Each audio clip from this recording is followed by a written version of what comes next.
Tahu nggak? Ada pekerjaan yang namanya virtual assistant. Jadi asisten tapi secara virtual.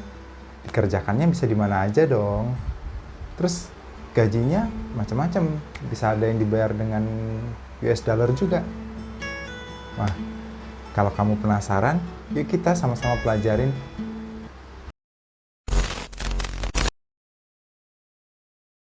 Halo Sam, dalam video ini kita akan membahas tentang virtual assistant.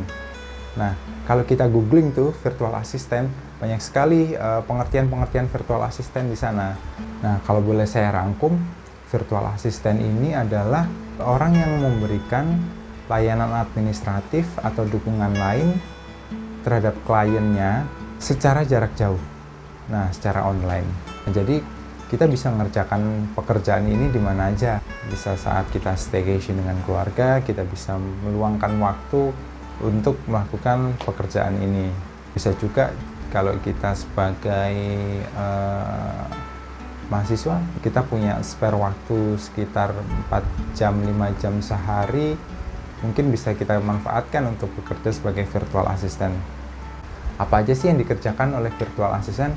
Ya, secara umum sih kalau zaman dulu sih ada jabatan di kelas itu namanya pembantu umum ya. Ya, seperti itu.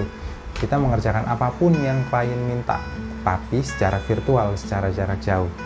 Salah satunya bisa berupa menjadi asisten pribadi yang bersangkutan. Kita bisa menghandle pekerjaan-pekerjaan seperti membuat perjanjian, terus kemudian menghubungin orang, apa aja yang klien kita minta sebagai asisten pribadi. Nah, terus kemudian kita juga bisa diminta untuk mengentry data. Kita masukkan data ke dalam software yang diingini oleh klien. Bisa juga kita diminta untuk mengelola medsos. Nah, medsos tentu saja kita harus mempelajari lebih dahulu ya algoritma medsos yang diingini. Kemudian bisa juga kita diminta untuk mengelola email yang bersangkutan. Selain itu bisa juga kita diminta untuk menjadi customer service. Nah, daripada si klien mengeluarkan cost untuk membentuk sebuah divisi baru yang membidangi customer service, yang tentu saja di sana ada beban untuk memberikan training, kemudian menyediakan peralatan seperti komputer, internet, dan lain-lain, itu cost-nya lumayan ya. Nah, jika menggunakan virtual assistant, cukup si klien membayar gaji virtual assistant aja nih. Nggak perlu menyediakan perangkat-perangkat seperti komputer, internet, dan lain-lain. Tidak perlu juga menyediakan anggaran khusus untuk training si virtual assistant ini. Nah, karena itu virtual assistant sangat menghemat cost dari si klien jika digunakan sebagai customer service. Terus sebagai virtual assistant, kita harus memiliki kompetensi apa aja sih? Yang pertama, kita harus jago komunikasi. Kita harus bisa menyampaikan pendapat kita, harus bisa menangkap maunya si klien dengan baik. Kemudian ada juga kita disuruh harus bisa berbahasa tertentu, misalnya bahasa Inggris. Jadi komunikasi di sini adalah kompetensi paling utama dalam menjadi virtual assistant. Kemudian kita harus bisa menggunakan atau mengoperasikan software-software yang umum digunakan, misalkan Microsoft Office, kemudian aplikasi-aplikasinya Google. Nah, kita harus bisa menggunakan software-software tersebut. Terus kita juga yang nggak kalah penting harus bisa mengatur waktu. Manajemen waktu kita harus bagus. Bagaimana kita bisa manage waktu si klien dengan baik apabila manajemen waktu kita sendiri jelek atau berantakan. Nah, terus gimana sih cara cari pekerjaan sebagai virtual assistant? Jadi ada banyak website yang menyediakan informasi terkait lowongan pekerjaan virtual assistant. Kita juga bisa memposting di website tersebut kalau kita membutuhkan pekerjaan, kalau kita sedang mencari pekerjaan. Nah, salah satu yang saya ambil contoh di sini adalah websitenya upwork.com.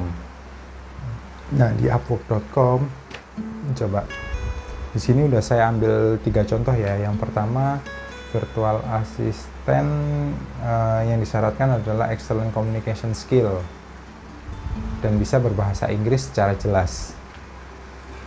Gajinya antara 4 sampai dengan 5 USD per jam. Terus jam kerjanya kurang dari 30 jam per minggu. Nah, ini tentu menyesuaikan dengan waktu si klien ya. Kemudian ada juga virtual assistant untuk membantu di transcription dan data entry. Ini gajinya 5-10 USD, jam kerjanya sama, kurang dari 30 jam per minggu. Kemudian ada juga logistik virtual assistant. Nah, ini gajinya yang paling tinggi dari contoh kedua di atas, yaitu 8-16 USD per jam. Jam kerjanya sama, kurang dari 30 jam per minggu. Menarik nih, jadi range gajinya antara 4-16 USD per jam ya. Nah, kita ambil contoh nih, kita coba kalkulasikan 4 USD per jam, seminggu ada 30 jam misalkan per jam gajinya 4 USD. Berarti kalau sebulan kan ada 120 jam ya. Jadi 120 dikalikan 4 USD sekitar 480, dikalikan 14.000 itu sekitar 6 juta sekian gajinya.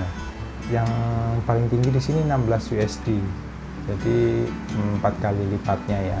Di antara 6 juta sekian sampai dengan di atas 24 juta.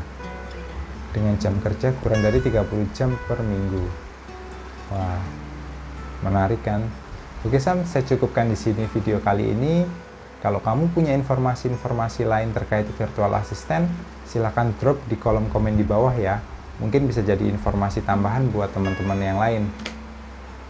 Semoga video ini bermanfaat dan terima kasih sudah menyaksikan. Sampai jumpa.